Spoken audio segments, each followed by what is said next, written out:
While most of Gujarat winds down after sunset on Uttarayan, Bakrol village near Anand comes alive with a unique nighttime kite festival. For over 2 decades, the residents of this village have been flying kites after sunset to help protect birds from injuries caused by kite strings during daylight hours.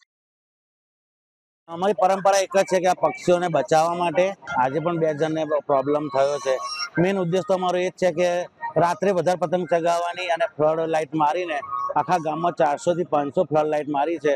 દરેક કોમના એ મારીને અમને સાથ સહકાર આપે છે અને આજુબાજુના ગામડાઓ NRI બધા આવીને આ ઉત્સવનો માહોલ છે બનાવે છે. Every year during Uttarayan, the dark sky over Bakrol village transforms into a glowing canopy of thousands of kites, sending a powerful message of harmony between tradition and nature.